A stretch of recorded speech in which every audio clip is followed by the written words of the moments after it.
boyeba que lelo tozo vivre na mondialisation, n'est-ce pas? Donc eza illusion ya kokanisa que congolais akoko régler ba problème na ye moko aza besoin ba tunisute.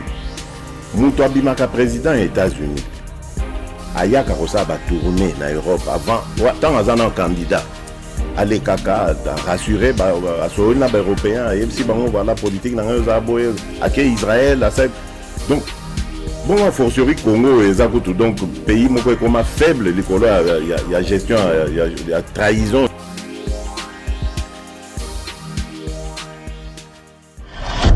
Bande konabiso bana Congo balandi nyonso ya émission na biso le Congo dans le monde na pesi biso mbote lelo lokola bomeseni toko yamba moko na kati na biso oyo azali spécialiste awa na sauterie ya média na makambo etali Congo na bibongo l'écrivain et l'ingénieur en télécommunication monsieur Frédéric Yamusangi.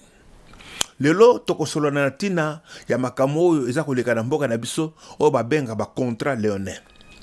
Ba contrat léonin wana ezali ba contrat oyo ba konzi na biso ba signaki ya régime eleki na oyo yaki liboso ba signaki lelo tokoyeba na mozindo soki ba contrat léonin wana eraki malamu to mabe po na ekolo na tina yango na kozwa bino tango mingi te na kosenga na bino bolanda oyo ndeko Frédéric Yamusangi amemeli biso lelo tolanda biso nyonso elongo.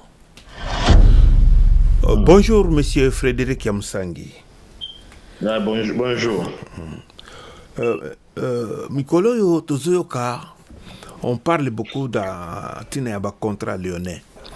E ba tumingo azali kolobelango ba contrat oyo Congo asignaki na ba pays ou bien na ba individu parce que bengo ba contrat léonin.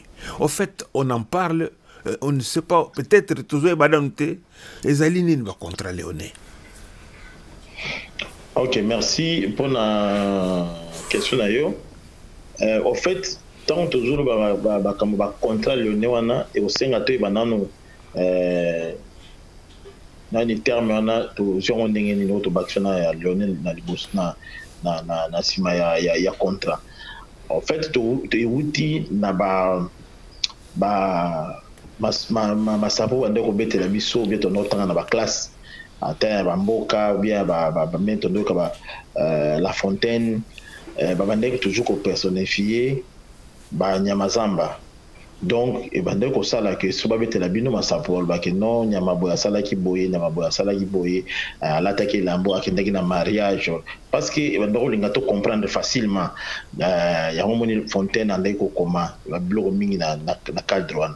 Mais ezalaki na angle moko oyo ezalaki bande ko lobana biso toujours que soki nyama mususu ya zamba akei na chasse akei ko sala chasse ye na lion tango ba komema biloko po ba kabola.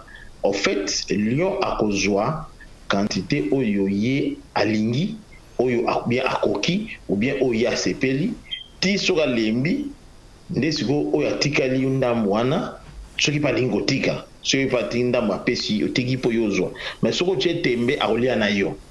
Donc c'est ça l'image bande ko pesa biso ya ko kende chasse na lion oyo na anglais babenga ngo lion share so to kabola biloko ko kabola ya ndenge ya lion. C'est koyo après des années bato bakoma ko mona ke donc au fait lion a sali ndenge na parce qu'il a lekio na makasi yoza faible yango azwi biloko oyo ya lingi atotala côté na ote kozwa na yo bapasi na yo banini non ya zwi oyo ye soit asepeli nango ou bien alingi. Donc yoza na position ya faiblesse oza eloko osala ete yango wana babande ko benga ngo d'anglais babenga ngo lion share yango wana siko babande ko kebisa bato ke non sozo kende na lion na chasse keba soza makasi te ya roya kozwa biloko nyonso pe après des années nde tokomi ko appliquer ngo pe na ba contrat na eloko oyo ezosangisa bato mibale ou bien ba compagnie mibale ou bien ba mboka mibale ezotala ke l'air bo signaki eloko bo vandaki po bolo ke non to travailler ensemble. Ça ce n'est pas un problème.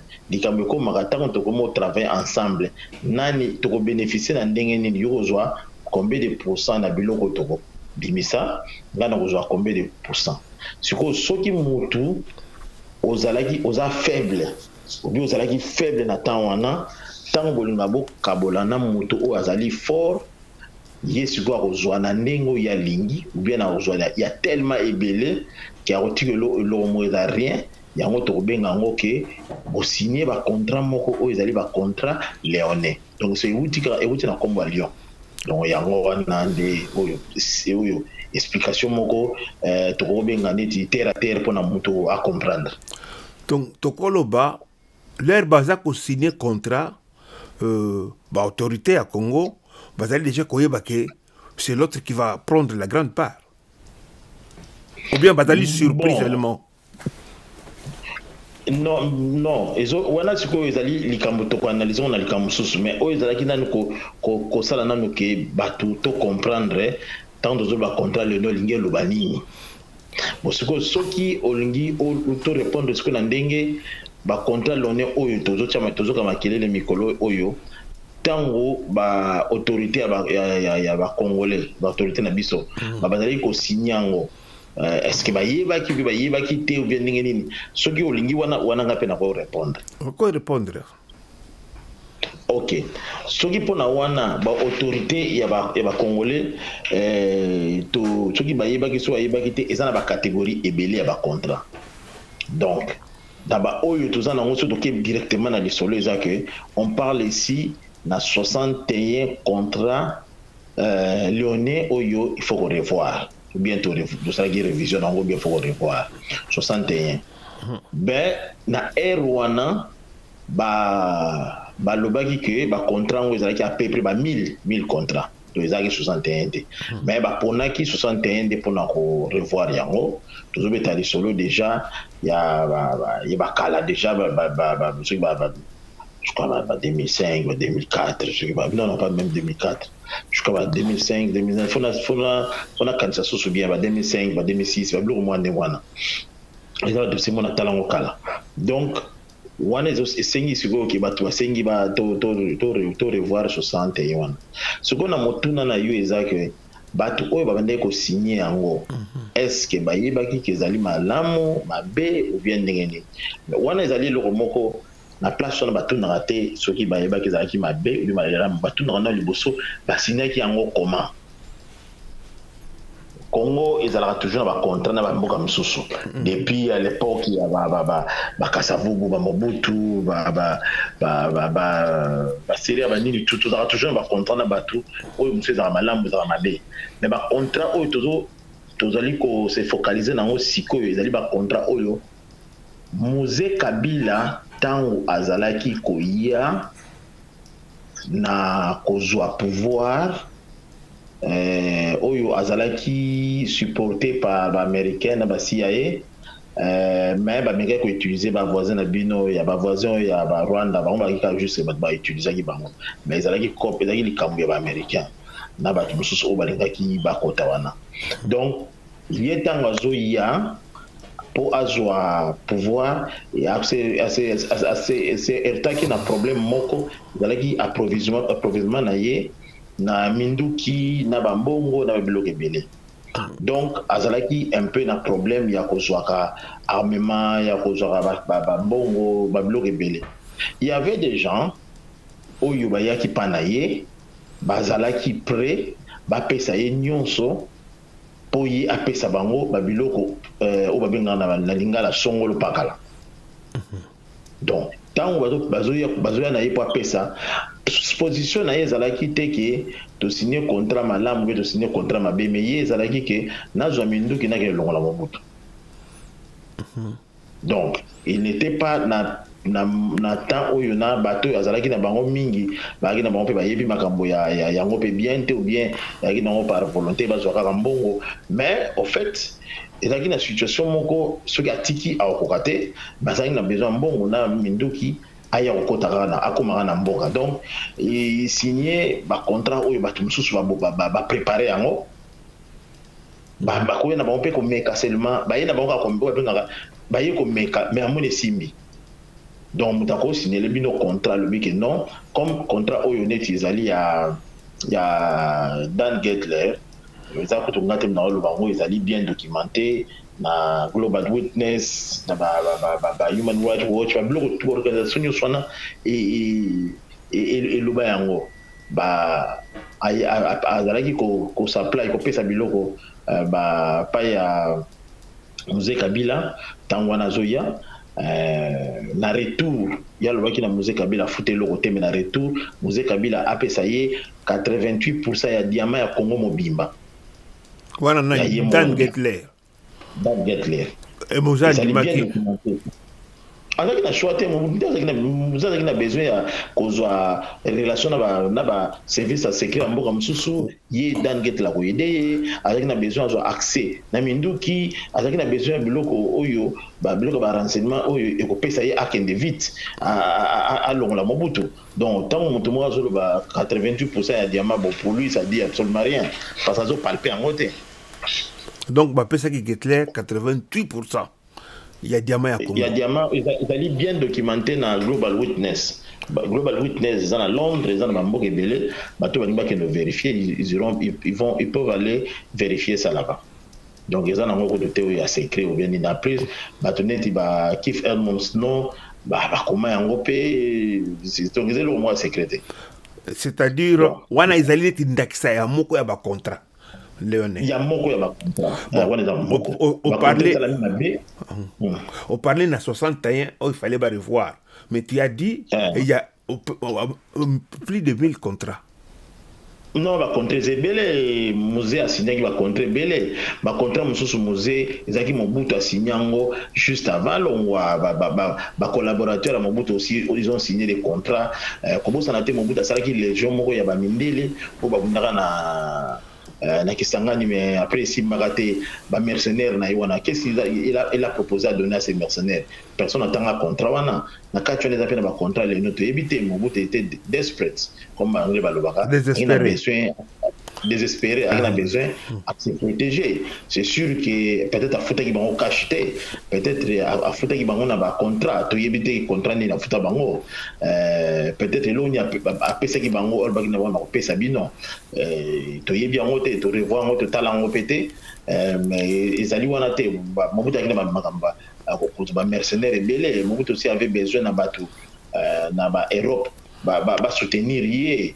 L'on a maintenant proposé pour appeler ça bango à brader n'importe l'eau nyonso pour appeler ça bango ba na peto yebite total ngote o biso tozo focus nango pour focaliser nango ezaka 61 na quelle base oyo to zoaki pour na to se baser kaka na oyo wana 61. Je me suis toujours posé la question parce que c'est 64 ma question on a 61. Je me suis toujours posé la question ezalaki na base ya nini ezali ba ONG oyo sanganaka basala pression oyo ba nani transparency soki nini wana na bosana bakombo nango ba Global Witness ba nini to ezema ebele nini na bosana bakombo nango basalaki pression na Kabila pour à revoir ba contrat. Donc en fait c'est ça. Bon donc au niveau que peut-être les 61 des Isaac Mabé, les autres là, Isaac bien. Non, les lobby n'est pas dans le lobby ça que ceux qui te salient confiance dans bateau ba pona qui yango peut éviter bateau ba nani ou ba pona qui yango peut-être qu'on va 61 des Mabé, mais comme tu éviter on ne peut pas dire dans souvent amicété tu évites que tout est possible ceux qui ne battent pas tous les contrats na disponibilité à tout le monde ou bien la disponibilité il y a équipement technique équipement technique n'est ce que et shortlist banani bata na responsabilité à revoir ba contrat wana bon tous on a bac na époque wana ezalaki au fait tango ba lobby ba revoir ba contrat wana parce que ba ko mona ke bato na banani ba biso te ba congolais wana biso te ba congolais après Moïse après Laurent Désiré Kabila Musée akufaki Joseph Kabila j'ai pouvoir nde basali sikoyo ba pression parce que balingaki otometa masola ba tanto bandina ba 1+4 wana tout bato bakomaki na besoin Congo elamuka etelema donc ba ONG ebele oyo travaillera na Congo ba ONG wana etelemaki elobaki non vraiment ba Congolais faut bon dimango que vous en position en faiblesse pe ba contrat oyo bosigna wana ezali ba contrat moko bozalaki na babenga ngo na anglais under duress donc bozalaki na position ya faiblesse donc makambo to bokomi wana ezali kouta pa na bino te bovanda siko bala terre bobanda ko examiner yango soki ba contrat wana eza na secteur ya secteur minier soki ezali bien pour na bino ou bien ezali bien pour na bino te donc c'était ça nde makambo ebandelaki sikoyo nous les Congolais à l'époque mais à la parlement banini bon comme tellement tous a distrait na ba biloko monsieur zango zanga mutuna makolo ba polémique zanga pa mutuna makolo au fait les Congolais mingi tous a qui m'a intéressé tene loko wana to tiki on ma beaucoup car il y a quelques technocrates ou bien politiciens ndé ba décider que tous en 61 contrat oyo biso wa Congolais siko il faut to landa yango to meka kotala ndenge ni to ko revoir yango po ezala bien pour na biso na processus wana ko sala wana ba montaki ngai te na zolo bango na soba makambo ezala ki na si je me rappelle bien encore parce que à l'époque na banda ko maîtriser document banda ni dossier ngo très bien ba zui bato na plusieurs ministères na plusieurs places bachi bango en groupe bachi bango pour passer un comité moko si je me rappelle bien pour na ba revoir ba contrat wana on peut dire que ba contrat wana yaki 61 contrat wana avec 64 comme 61 c'était des contrats bien choisis on pouvait aussi éviter ba contrat ou quoi que penda ko nuire na ba personnalité monsieur on peut penser ici tout est possible. Tout est possible. Bakoka ipe kopona na ndo ezali ya makasi o ezali ya ko bongsa Congo ou bien ko bongsa on peut Congo te ou bien ko changer te parce que uyebité mais tout monde 61 wana nde yango défaut to changer ba changer en base de quoi non to yebité mais nde ba yako sala comité moko boye comité wana nde moto ezabazui bato na ba quelques ministères na quelques ministères bando vanda bando tala dossier ngo anglais balwa one by one batala ndenge ni bako bongisa ngo soki ba contrat ngo monsieur kozala par exemple compagnie Moriyaki et pesi esali ke ekocha ba expertise nango ekocha ba mbongo na bango mais Congo aura par exemple 1%, bango aura par exemple 99%. Est-ce que c'est normal ou bien normal? Pardon.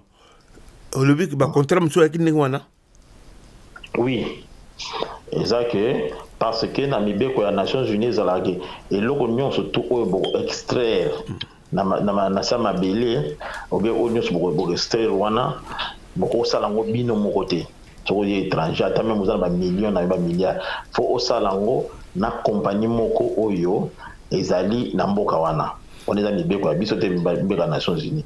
Ce que bato wana bako otala bakolo bon, tous on a besoin de ça les locaux yo, mais comment est-ce que toko luka bako luka partenaire moko ou azali sur place na mboka wana ba juillet comme partenaire ya partenaire local. Ba zo ba travailler na ye, ba ya reçoit combien de pourcentage? Combien de pourcents ya reçoit kuna? Donc ba habité so ba négocier ndenge ni ba c'est que bon yo jui 1% ou 2%. Supposons que compagnie wana est sur place, ils allaient compagnie moko, ils allaient na maboko ya l'état. Donc, sous se retrouver que ba compagnie wana bazaka na 2% ya pamba, 98% ils allaient na maboko moto ayaki. Siko moto ayaki azwaki mbongo comment pour investir wana ayana pour investir secteur wana oza soki ya cuivre soki ya nini azwimbo na banque azwimbo na ndenge ya lever fonds na ndenge ya Congo ou bien eloko nini ya yaki nango wana eza bien expliqué te eza expliqué na kata ba contrat mais eza un peu flou pour na Congolais nyonso malheureusement biso toza toujours concentré na ba biloko oyo ezali ezanga mutuna makolo ba polémique ezanga mutuna makolo au lieu to landela eloko wana. Ça fait quand même longtemps. Vous parlez de 2005, 2006. Bon, jusque-là, pourquoi résultat, moi, balonga na nebimité, na ba contrat wana. Parlons d'abord de 61 contrats. Pas de 1000 et quelques. Ok, et l'autre malonga, il y a bima, mais c'est comme si tous qui déjà on va bien tirer à terre. Donc, on a un point de départ qui bien parce que la plupart il y a 61 compagnies wana bateau bazana ba action on va bien ba share en anglais na kata ba compagnie wana zali bato wana bato wana bazali ko investir kuna à partir ya société moko d'investissement na États-Unis comme nango Quantum Funds. Quantum Fund. Tolobana likamba compagnie wana na moko ya émission na biso na kanisi. Oui, Quantum Fund. Réflexion avec Frédéric Yamusangi, je crois bien. Na kanisi ce qui n'a pas sanité, c'était soit les actions du Congo. C'est possible. C'est les actions du Congo na kanisi. Quantum Fund. Vous allez dans la majorité de la compagnie wana tolingi to revoir. Quantum Fund ezali anani? Quantum Fund ezali légalement ya fondateur nango George Soros. George Soros. Oyo mukola ba ONG mingi weza ko traiter ba contrat ngo na Congo. Non, nanu kota wana ndengo na te. George Soros wana d'abord wana ezali côté na ye branche na ye ya business oyo tosalela mbongo. Ba compagnie wana mingi wana ezalaki na George Soros azalaki majoritaire na bacompagnie ebeli wana soki ye te soki eza ye moko te direct mais eza bato bainvestir à partir ya compagnie na ye. Bon après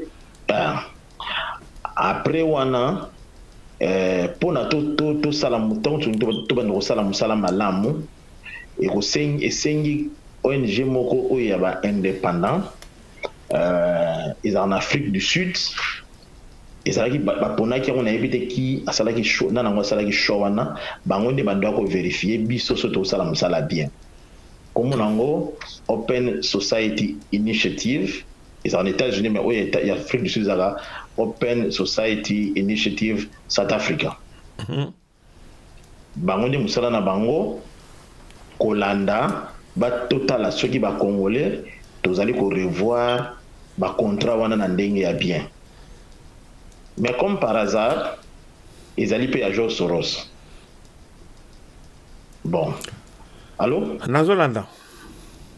Bon. La compagnie faut revoir. La compagnie faut revoir. Ce que les Congolais bazolanda. La compagnie oyo ils allaient vérifier biso surtout ça la misala bien. Bango allait arbitre. Ils allaient payer à George Soros. Ce que Quantum nini. Oyo osika bakoko funda oya ko vérifier ezali pe à George Soros. Oui, ba compagnie oyo ba contrat toujours revoir wana la majorité nango ezali na ba action soit ya ye mo George Soros ou bien ya compagnie na ye. Siko de qui c'est mokto? Non, nando silicité. Ce qui est encore amusant et dans ma cambo na biso eza amusant ce que ça peut passer na mutema eza que là ni comité autosalaki wana biso ba congolais pour na to revoir ba contrat wana budget oizaki ya bango pour na ko revoir ba contrat wana ezaki payé par George Soros lui-même. Finalement donc on tourne sur place. Point de départ ezaki de bien.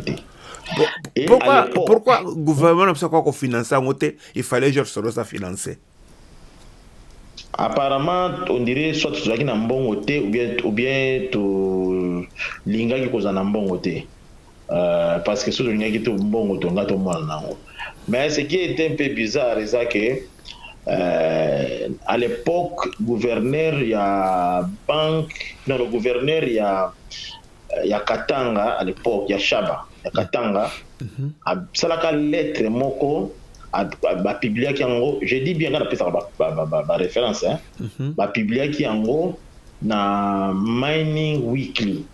Gouverneur, le nom du gouverneur, oui bien gros. Oui, Soriano Moïse Katumbi. Ok. akomaki lettre moko mpona koyebisa bato bapibliaki yango na Mining Weekly. Mining Weekly ezali website moko ya monene ya makambo tout ce qui concerne bamine surtout na Afrique bien partout au monde. Eza mpe na nani journal ebimisaka komona yango babenga yango Mining Journal.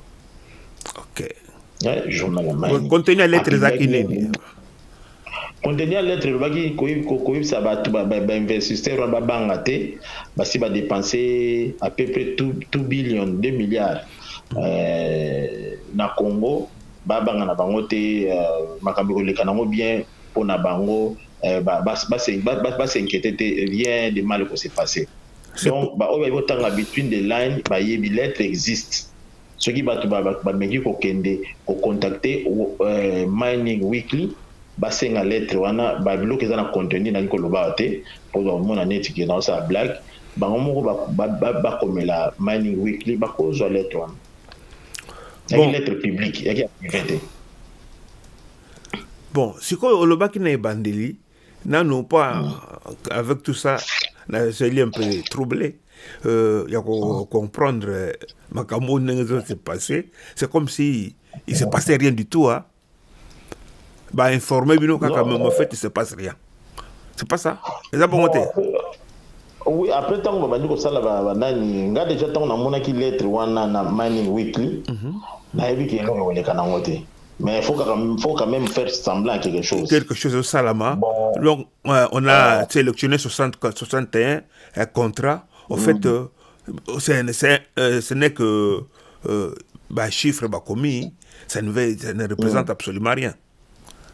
Bon. Qui peut revoir na bango ba bébé que non ba tomba besoin 51 bino besoin 49 bakolo bana bango mais est-ce qu'il va ko appliquer ngo to éviter. Donc tant qu'on a mon qui rapport de bima après je me suis désintéressé parce que déjà que et le Congo ça na le Congo aux anangona te aux alaka ba biloko moko ba politicien ba yo utiliser un jour contre ba homme d'affaires pour ba supporter bango ba cha pression na ba homme d'affaires ba bino so bolingi bo salisa bisote to kota makambo susi ba ko revoir ba contrat. OK. Olobaki ne bandeli que donc il a li complètement. Non, makambo qui na nga ndengwana na mupepe yali ko meka ko bima tout moi après mais et que ndaki na mupepe parce que ngai personnellement na mona ki procédure nango l'idée eza mabete mais procédure on a dit to kendaki nde oyo nga personnellement déjà na ba 2006 ou bien 7 temps na zolo bango déjà je même à 8 temps na zolo bango na pour la procédure nango vraiment procédure na kanisi ndengo expliquer ezali yango wana mais le problème il y a trop de ficelles baza ko tirer à partir la libanda bato acteur bazo sala comédie na kati limsanga na ba comédie o bazo sala nini baza téléguidé hein. Donc au fait c'est une option. Bon, Olobaki que il y avait une loi, hein, wana nino yo ONG ba ko trouver ba ko ba bisi ba OK, bozaki na état à faiblesse. Donc jusque là je pense que le Congo se trouve toujours dans cet état-là de faiblesse. Est-ce que nous maintenant avec le gouvernement actuel, est-ce que Tokoko ça l'action? Oui et non. Oui, il y a les bossos exact que n'habite sur la bande répondre na non bien na oui. Banana oui. Bon na oui premièrement parce que tozali na président Oyo sur le bill comme contre yeba que ta vie n'est pas en danger. Donc déjà et le moko est possible sur avantage pour na tomeka revoir ba contrat. Et en plus ce qui te réunit au bande revoir ba contrat. To revoir ba contrat ya o balwaka biso contre bango non to revoir ba contrat na ndenge oyo biso to moni ki ekozala bien pour tout le monde qui se retrouve. Na pesa net exemple. Allô? Na Rolanda.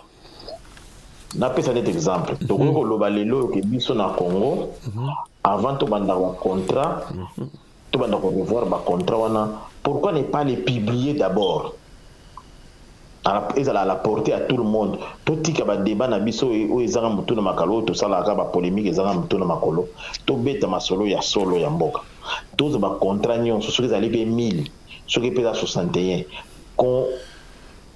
qu'on puisse mettre ça à disposition il y a battu même petit peuple même comme nous avons les députés ils peuvent le faire.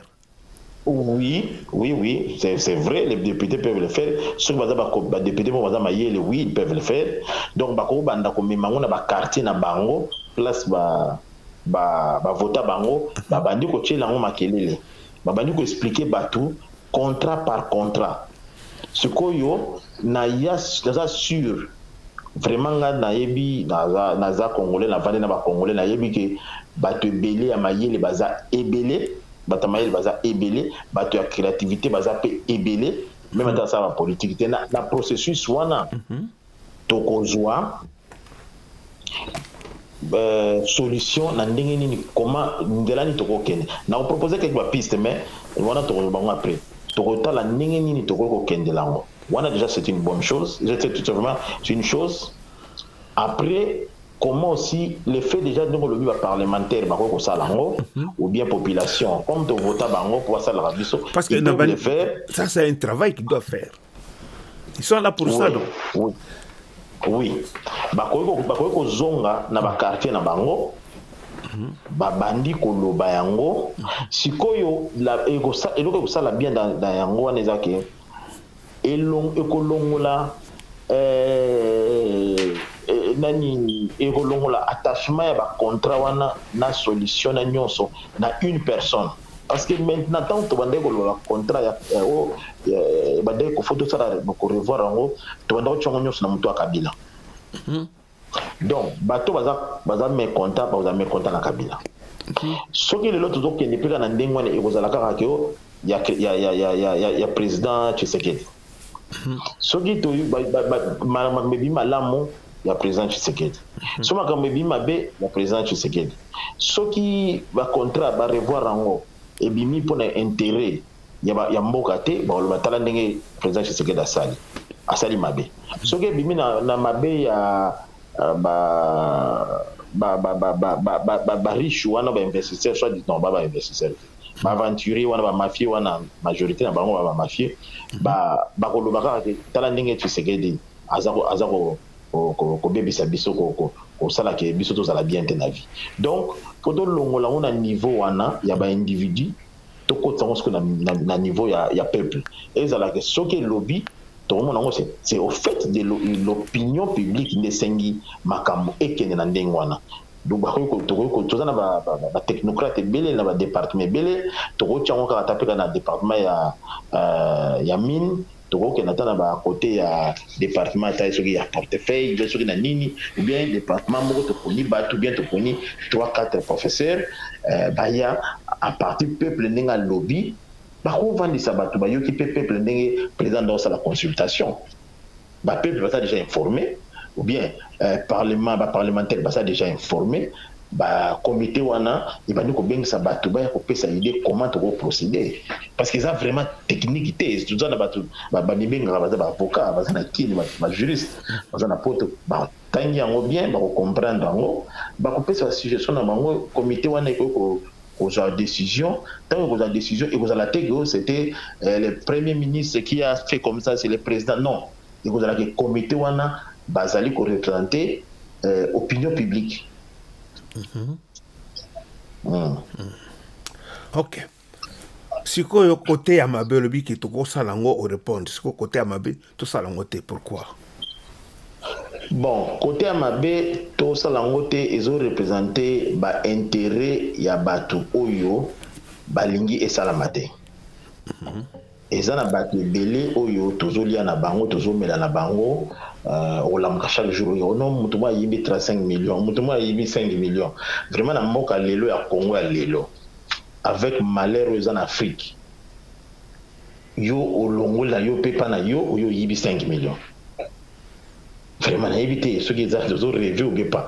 Donc ils ont une mentalité où il y a battu au fait pour naïe ce beau salango bobo vinaïe et batango baza moko te ba ebele sokoyo biso ceux batango baza ba noko na biso bandeko na biso on les soutient parce qu'ils sont riches. C'est pas noko na za riche ndinga zo rambon wana yo italiote. Donc ceux qui ont bango ba signer ba contrat na pour bazo ba commission na bango non. C'est le problème des Arabes. Nous on a 20 millions nous on a bien à 50 millions, à 10 millions. Donc il y a des loyaux dans la vie. Donc d'un côté on a la question de mentalité, il y a batou na éviter, il faut des choses sunga batou ba yeba. Il y a c'est quoi l'intérêt d'État? On les apprend à batou. L'autre photo me tourne la question, est-ce que batu bazali vraiment na posa obi bata capable balongo la mentalité wana pona to sunga mboka. Non, les gens se cachent na makambo ya oh non un tel ministre a kokité gouverneur a kokate mais non yo poko pesa idée bon ça beaucoup vendre mais peut-être il y a une idée bon na éviter yango soko comprendre na comprendre très bien.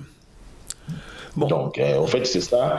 Je me souviens dans la mentalité que tous les faibles, tous les les pays maudits, donc, c'est une mentalité où il y a des gens qui ont ça. Donc, aussi longtemps, il y a une mentalité. Mais non, il y a des gens qui ont l'idée que c'est aussi une bataille. Une dernière question de ma part, après Okoloba, concernant le contrat léonais.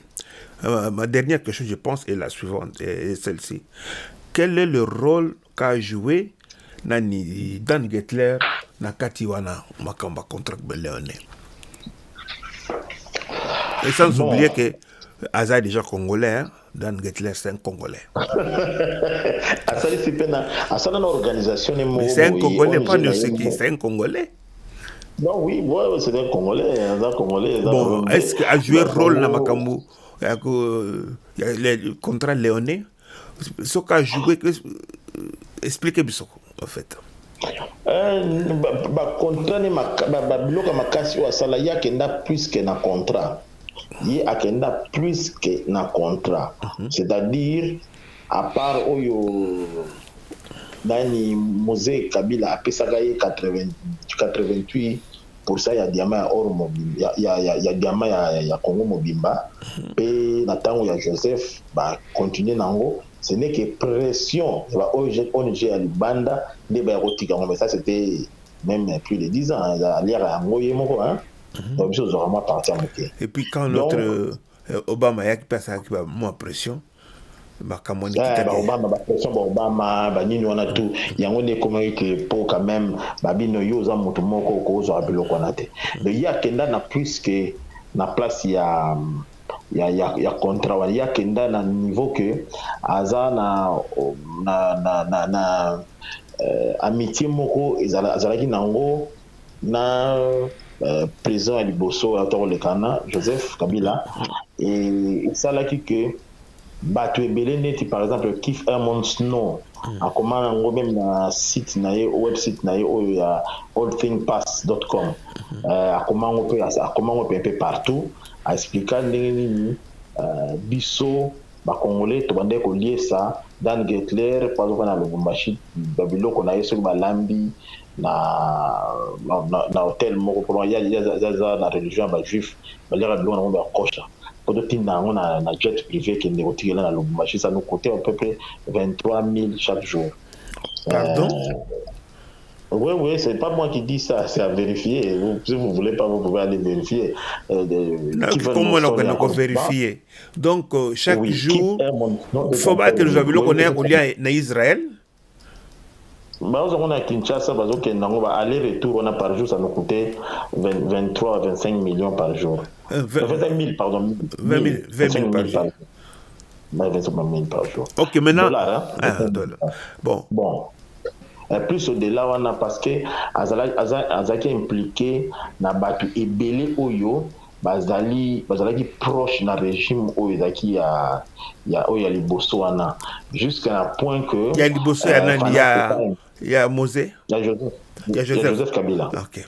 Bakomaki na proximité moko boye oyo que jusqu'à kutu Financial Times eyaki kocite ye aza na ONG moko ye Dan Getler ke moto soko olingo ya kozwa contrat ya mine na Congo fo futa ye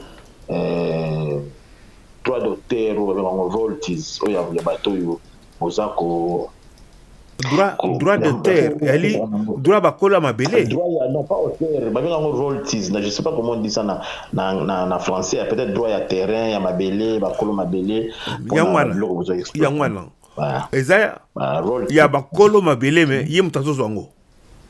Oui, c'était pas moi qui a dit ça, qui a dit ça.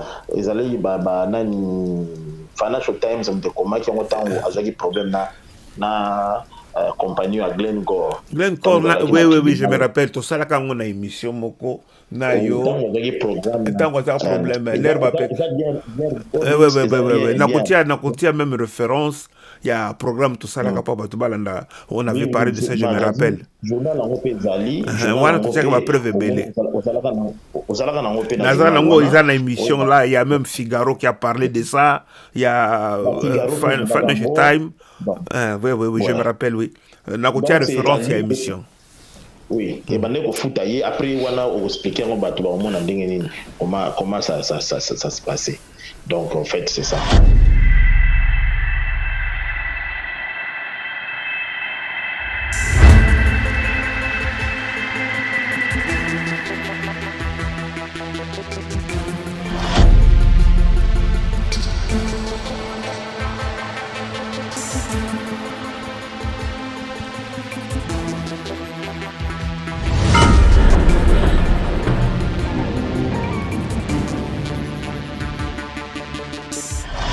Tobo Sanate, il n'y a pas longtemps, dans Financial Times, et où tu au coma, il y a le journal Financial Times, il y a anglais, le que les problèmes, quand on a Congo, tout se passe tout autour, il y a Daniel Getler, Dan Getler, milliardaire, businessman. Oyo ayagana Kabila ayagana sérieux la Kabila le père azati le loyo ina président aza sur place on a ba ami. Financial Times le lobby que tout et s'est passé na Congo tout na contrôle na ye de likameko ça la maté sans aval na ye. Qu'est-ce que ça veut dire? Et ça c'est que place à bata maye le baye ba lobby oh ye moto qu'est-ce qu'il représente? Comment bata mokili mo bakotika ye un jeune à peine 40 ans Balobake na Congo, rien ne peut se passer sans Yé. C'est ça, besoin de problème photo le Congo. Yé, il représente quoi? Il représente qui? Place on a besoin de tout ça, besoin de tout ça, carapo, tout s'accuser. Il y a Lobibo, il y a Salibo. Oh non, opposition, ils ont une position, faiblesse. Oh nini boye, non. Likambu, tout le bana, Financial Times, et Tchebiso wana, bateau, balobi, soi-disant, bachara makelele na Facebook. Baluka ba expliquer qu'est-ce que cela veut dire. Yé balobi que makambo tout et se passe en Congo, ils allaient na Val na yé. Bon lui il représente qui? Il représente quoi? Qu'est-ce que Moussala na Congo? Asala ni no fait na Congo. En plus, ils ont un journal mon a bossani Congo, ils allaient à pays arabe. Bango ba kei coûte plus que ça. Balobi que ce qui régime ils ont en place na Congo exerce contrôle ya Congo mobimba.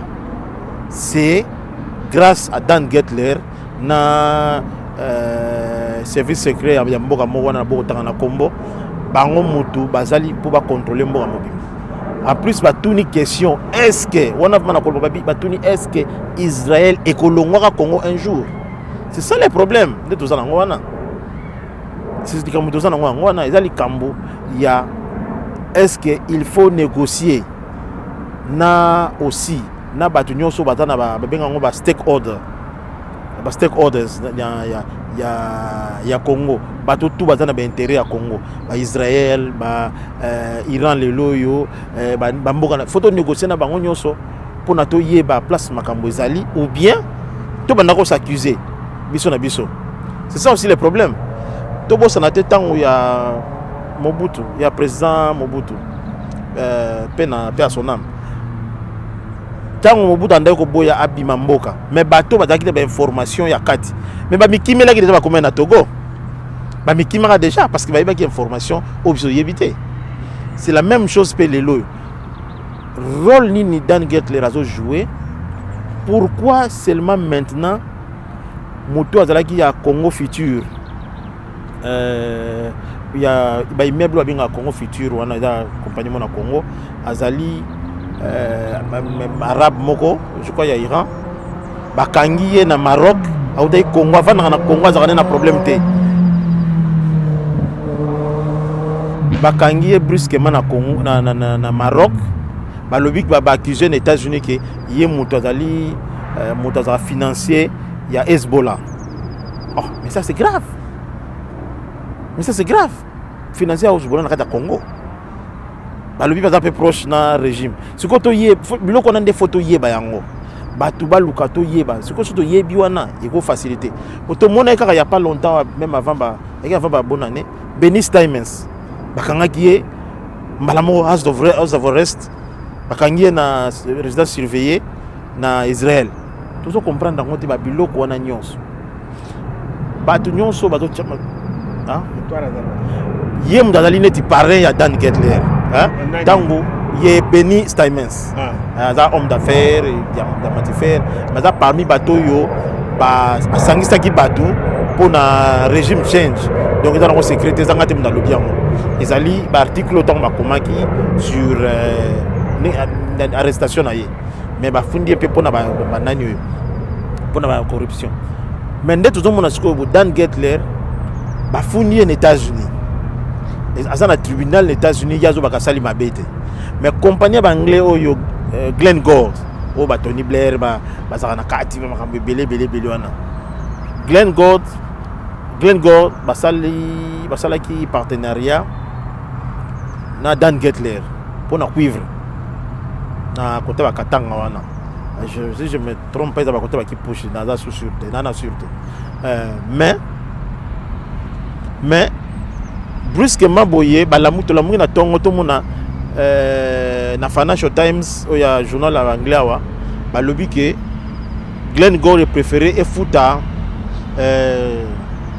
nani Dan Getler à peu près 500 millions de dollars pour aller la compagnie bana besoin sur l'année sous bana besoin ba se distancer. Pourquoi nakata Congo ça ce sont des choses faut yeba.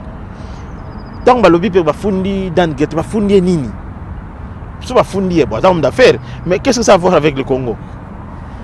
Bon na Financial Times na Financial Times ba lobby que ba fundi ba preuve oyo ba Glenn Gould lobby que pour na ba droit ya extraction ya minerai na Congo pour na ko futa ba compagnie tel que Glenn Gould et futa ki na Dan Getler na charité na yemo na organisation mo boye na Israël ba futa ki kuna.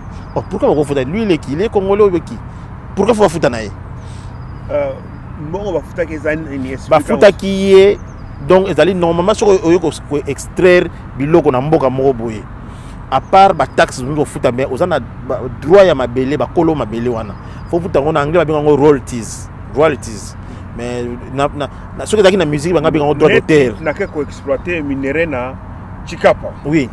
Sikoyo il faut na futa bato ya makolo mabele. Oui. Ba droit moko boye ya Chikapa. Mais sikoyo ba droit wana bazu yango Glenn Gould mta lobby.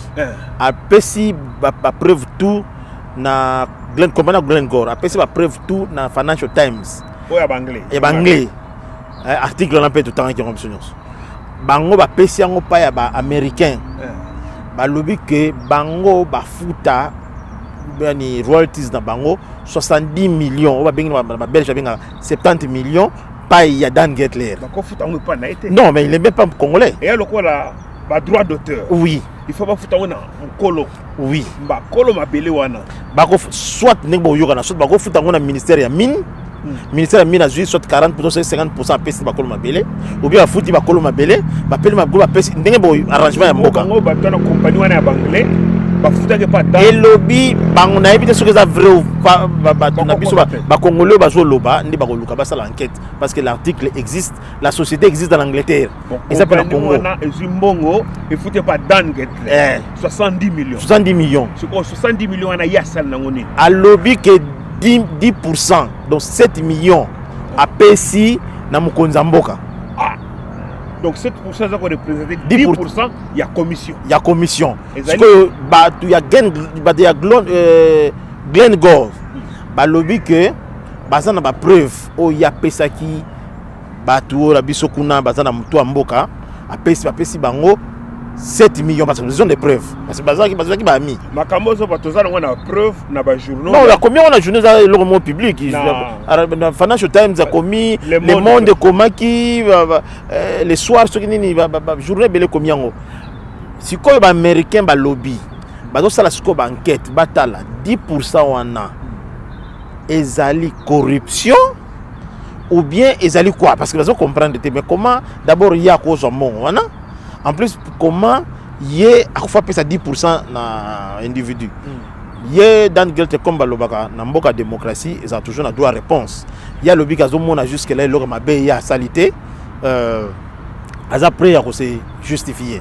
Donc on est loko ya mabe à salité. Mais des places des biso sikoyo oyo bato balobi que bazali ko bundela mboko bi bazali bazana besoin ko mona makampo na mboko bi bazali ko bimisa ko panza sango babiloko nde photo luka to se focaliser en wana na place que tout que nous reçoit oye akundi papa na yete oye aboyi ko signer rapport boye non ba biso nyonso na toza mingi toza victime toza na côté à gauche na bato en face donc tozali biso majorité toza ba victime mais tant bazo makambo ngona nde fallait to luka to yeba au fait réalité eza place nini fiction eza place nini parce que toko lamuka boye au monde makambo changer comment est-ce que anglais vandi na d'Anglet les royo pendant un temps to le makambo sous mingi à sala salate vanda na ye pendant un temps brusquement quand que nous pèse 500 millions alors on a compagnie on a besoin de collaborer na yete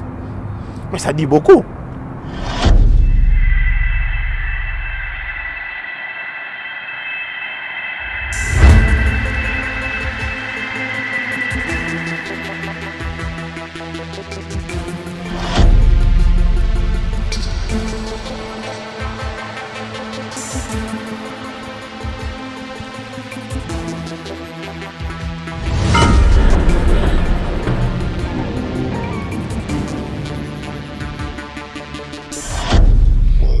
Maintenant, Koko Loba, Oyo, Totunia Wate, Oyo zo kansa sur le contrat léonais. Bon, ngai pona ngai ba contrat léonais eza na façon ebele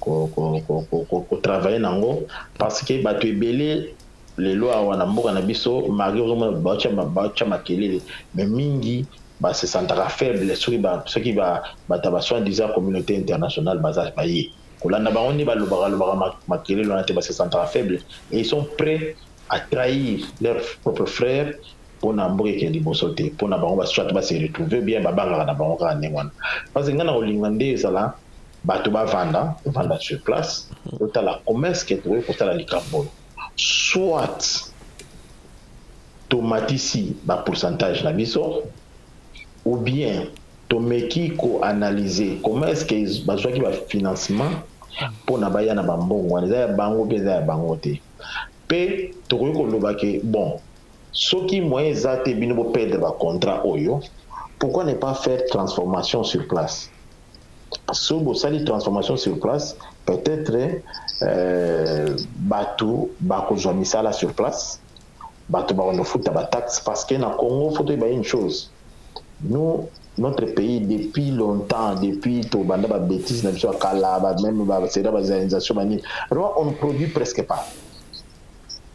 On ne produit presque pas. Celles ressources n'habitent donc il y a monnaie la majorité, pourcentage de ressources na biso ezali taxe yango mona bato nyonso kaka toza na ndeko na biso asala na ministère ya finance au banque donc parce que ezali kaka ke bambongo nde tozozwa ya bataxe wana obia bambongo badon bambongo bataxe nde esalaka ke tofuta baservice ebelebele yango monaki Fonds monétaire international basengaki président Tshisekedi ke alongola corruption na Congo parce que corruption elongwe mbongo oyo tu ba taxe tozo collectionner ezala ba taxe ya wenze ezala taxe ya na niveau ya douane ezala na taxe ya bato bazo somba soki ba TVA soki pe tozala nango soki pe ba taxe belebele bezali wana soki tokomi kotala déjà makambo bakota ba taxe wana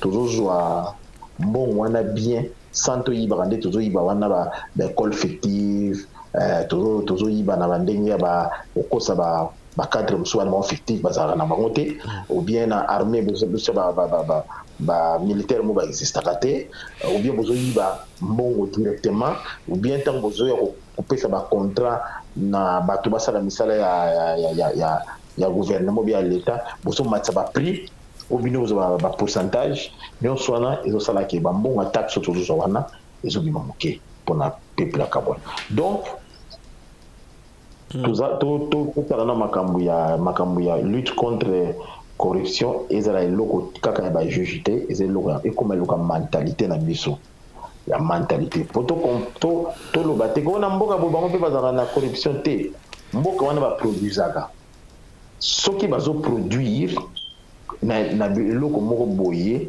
ata soki boyibi mboka leta oyo eza mabe koyiba mais baza na place mosusu ya ressource biso place mosusu ya ressource eza te donc yango moni tozomontango tozogango social mais social ekozala ndenge nini mpo mbongo fo asalela bino social banoko na biso batata mwasi baza kozwa yango 50 millions azwi 20 millions azwi 30 soki bokangi ye ale basali marche so bokangi ye famille asali marche so bokangi ye ekomi problème politique ekomi likambo ya région comme likambo ya ono tribune na bango elobi boye eza eloko mo biso tosepelaka boza na moto moko aza na famille na aza riche bokobenga ye bokulaka bokobenga ye muzee bokobenga ye zoki mokulu mpa ata soki azwaka na ndenge mabe aussi longtemps ke aza na mbongo ebele bozokumisa ye donc mentalité na so tomeki kolongola yango ekosala biso bien na mbongo ya taxe kaka seulement tokobanda quelque part tokobanda déjà kosala un pas pour après nde toluka totala commerce ke tokotravaille na bapartenaire mosusu parce qu'on dit nzembo moko ya orchestre moko ya kala tiers monde coopération na biso soki bozoye bato mingi bazoye bango ezalaki je crois baimpompo banani basaka nzembo moko oyo on prête qu'aux riches et qu'on donne qu'à ceux qui ont des moyens donc soki tobandi kotravailler bien tobandi okoma na moyen tout le monde boyaka na biso boya prêter biso boya kokabela biso boya travailler na biso mais aussi longtemps on est faible pauvre bambongo nyonso tozolia moto akoya te totalaka te kote ressource toza na ressource boye non toza na contrôle ya ressource na biso te parce qu'on ne transforme pas ça voilà c'est ça. Bon tokomi na suka me nakolingaka na rappele loko moko oyo lobaki oyo tolobi il fallait toloba ngo clairement il y a des droits d'auteur oyo Dan Getler aliaka ko expliquer ngo bien et ali lokola bazui mine moko par exemple na ba Congo siko droit d'auteur le ba compagnie za ko exploiter place wana akopesa batambo wana ya mboka wana ya place bazui mine abano futa ba droit moko boy siko ONG ya Dan Getler soka pesio mine wana ba droit d'auteur wana ye mutazo zwango mais c'est du vol. Oui, ezali peut-être na éviter so comme on a français a droit d'auteur là je ne sais pas faut vérifier mais na anglais ba binga ngo royalties so na lingala peut-être koloba eza droit mabele quelque chose comme ça.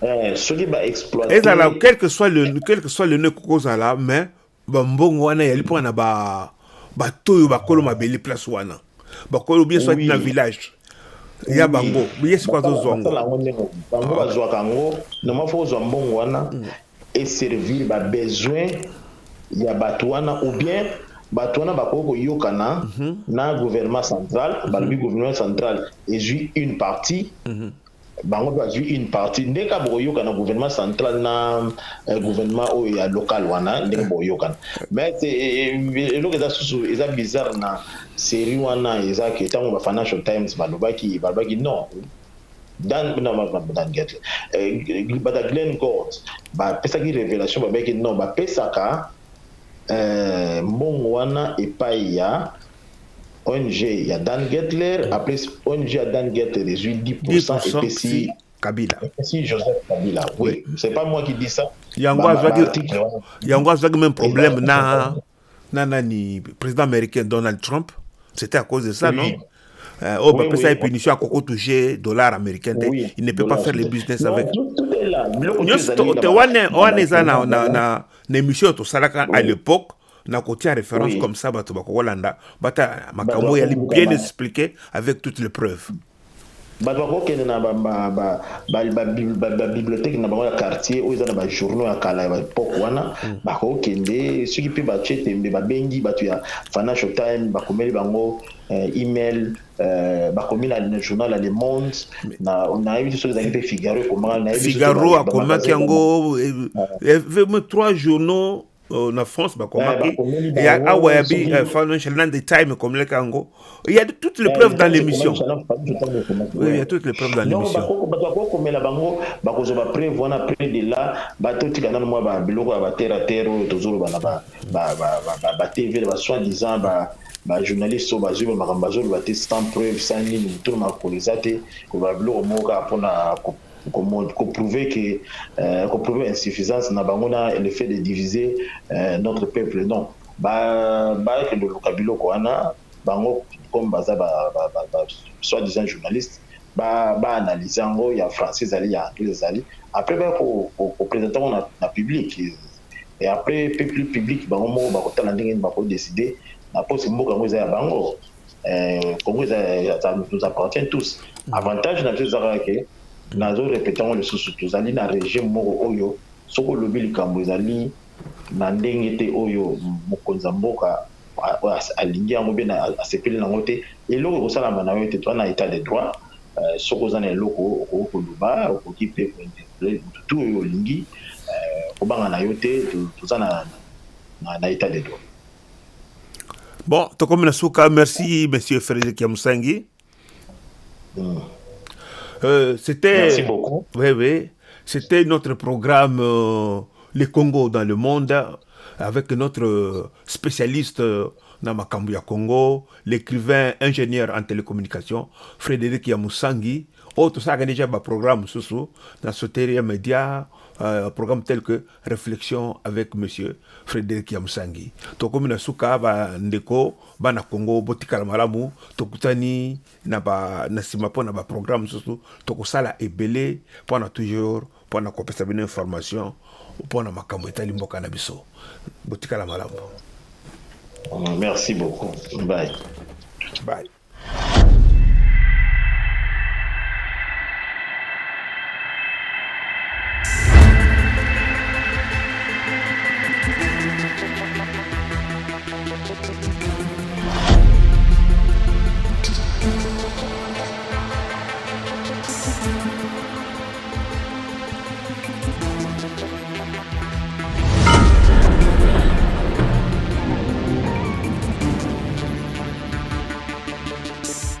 Boyeba que l'élo toujours vivre dans la mondialisation, n'est-ce pas?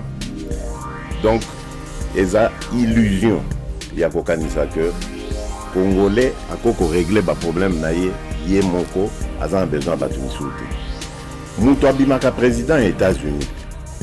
Ayaka kosa ba tourner na Europe avant tant azan candidat. Allez kaka rassurer assurer na européen et si bango voilà politique na nga boye ak Israël accepte donc bon a fortiori Congo et donc pays moko comme faible likolo ya gestion ya trahison